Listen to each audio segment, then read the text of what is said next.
My name is CouchCube and this is a look at The Alters, released on Friday the 13th on Steam, PlayStation 5 and Game Pass Day 1. We are looking at PC, medium, 60 frames per second. 11-bit studios, they gave us Frostpunk and This War of Mine, which is a very strong game. Frostpunk I kind of fell out with because it was very diplomatic, not very frosty and not at all punk, but it is a very good RTS and the sequel was also pretty strong. Homework, and this is the reason I actually looked at this game. I'm a big fan of Duncan Jones's modern sci-fi classic Moon. It could be one of my favourite Sam Neill roles of all time, and I get huge vibes, solidarity vibes, the manufacturing, the harvesting, the fixing the station aspect. It very much attracted me. Might be a source of metals.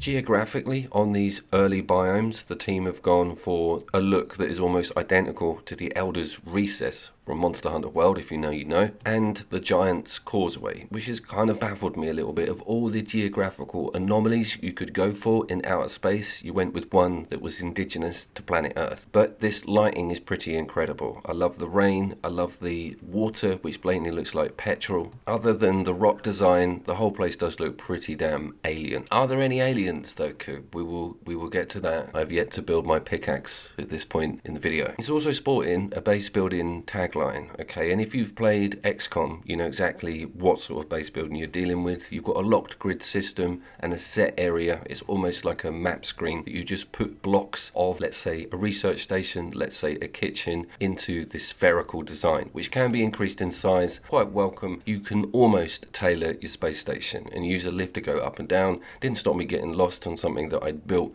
a few seconds ago. But I do love the quirky circular design of the whole thing. Why is it shaped like a massive wheel? That will become apparent shortly.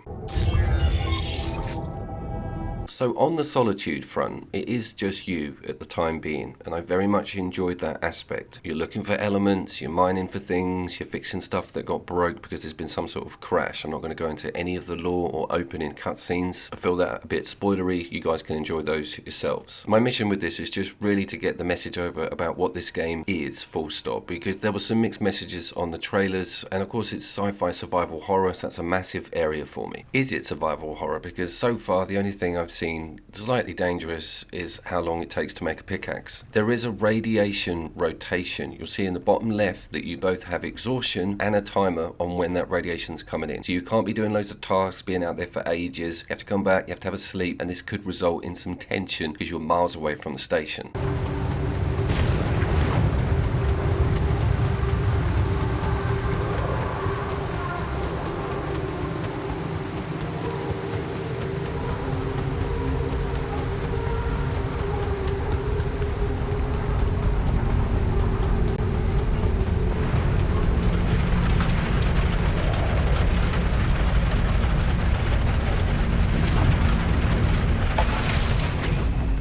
Notice absolutely zero load times when you leave that ship or go out onto the planet. That's damned amazing. First thing I'm noticing as well is how well it's running on my poor old GTX 1660, and this points to a number of things for me. That map isn't the most overpopulated. There isn't other things roaming around. Massive herds of killer flying mutated insects. Can but dream.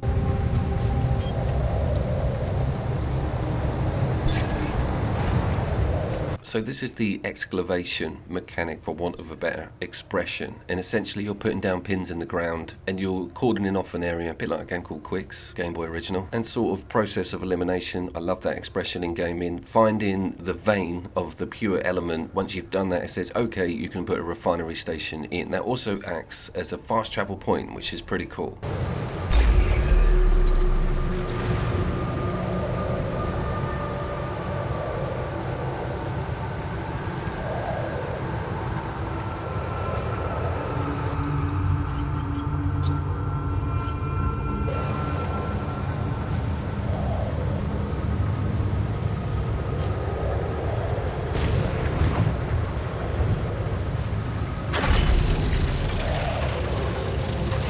Then it's like, pylons, we need pylons. Of course you do. Factorio, we've all got to connect everything up with connections that connect to other connectors. These also don't cost the Earth on resource, neither do those pins that you use to survey underground. So you don't have to worry too much about placement. You can lift things up, put them back down again. It's quite relaxed on that front. This is not, oh no, get bulldozer, pay bulldozer, take bulldozer off, replace thing 2 inches to the left at a cost of 6,000 credits. Jurassic Park Evolution.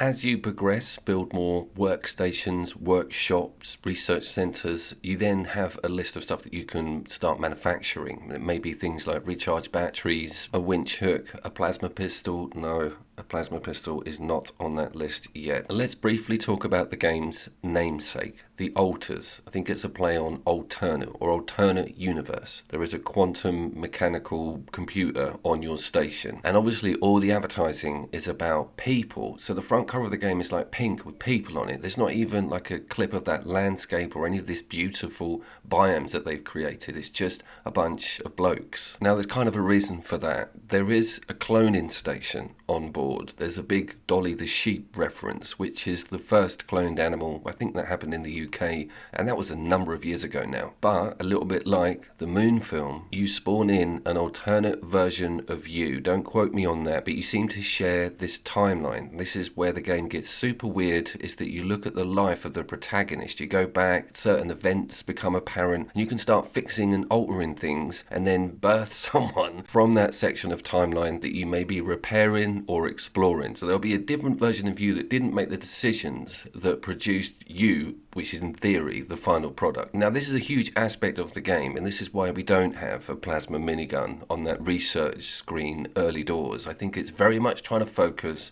on a quantum alternative reality aspect and a big human injection. What I mean by that, a little bit like Frostpunk, you've got to make decisions, and you also have to win the clone over.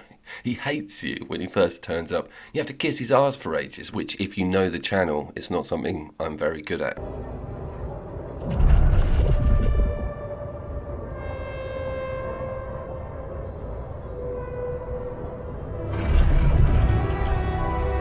I ended up just reading all of the entries on this timeline. It's actually like super depressing. It's got a really horrible dad and he gets a PhD, and then some sort of crisis happens and he ends up driving a minicab. He's basically plummeted from a life that was pretty good. That does sound a lot like my YouTube analytics, to be fair. Who said they have to be right? But I think it's at this point I started to get the game's message a bit more. Yeah, we're out in outer space, and yeah, there's a bit of surviving going on. There's not any horror whatsoever, but we are pointing to some psychological grievances with your clones and the subsequent ones that will be arriving. You can assign them tasks, you have to make sure they're not hungry, and you have to go and talk to them if they want to talk to you, otherwise they will suffer some sort of tantrum. This sort of thing just doesn't scream sci-fi for me, but I'm a big purist when it comes to the subject matter, and I would have much preferred some massive Geiger-like winged gargoyles outside as opposed to a timer on a potential radiation storm coming in.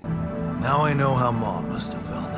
That day she had a terrible flu and I decided to cheer her up and make pierogi for her. Sticking on the sci-fi game subject and horror, monster, anything like that, it dawned on me as well that Starfield, bless it, Todd Howard's Forgotten Child, does sort of do this already with a massive amount of base building mechanics behind it, but you can just get in your ship, clear off and go to another planet, or deal with some really abrupt indigenous life. It's like always something going on. Fair enough, there isn't the autonomy with a lot of these people you have on the station, but it's not a flat experience in that direction. And I can say exactly the same thing for No Man's Sky. They just had a big base expansion go in, which I might well cover. I never really indulged with that too much on No Man's Sky because there's so much more outside of the planet that you're sat on. The exploration desire is too strong for me. But there is no exploration desire with this. You are kind of stuck in this massive wheel dealing with clones that don't like you very much. I've had jobs of similar disposition. And yes, we have gone full wagon wheel.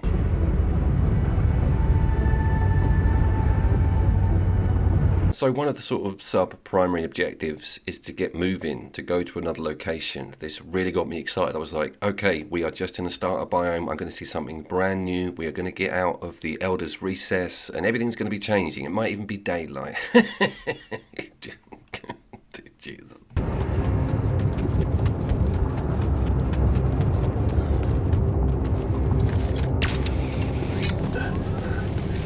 This model is really going to appeal to some people. The human interaction, the managing of different individuals on different tasks, and making sure everyone's getting along. Harmony can then be established to make sure that you are economically viable, producing new rooms or expanding the space station. I get the attraction there, and I like the idea of the story and the timeline and what's going on with the darker side of that, because not all of these clones are going to be super nice to you. Just thinking about Moon, having an RTS where you are first person if you want to, but really it's an overhead resource management game involving harvesting on the moon, and it is just you. Maybe storms come in, you have to go out and maintain the harvesters, that sort of stuff, or avoid the people that are going to come and rescue you in inverted commas. That would be a good idea for a sci-fi game of this magnitude. But here you can see I'm on like minute 10 of trying to find the vein on this bit of high precious metal section. And I remember distinctly thinking here that this is not the most enjoyable task for me when it comes to a sci-fi survival game. Don't forget, you've got to manually put the pylons in all the way back to the station to make sure that that thing's got power for it to mine, which you then have to go and manually visit and empty and use. And that's when the allocation thing does come in quite handy.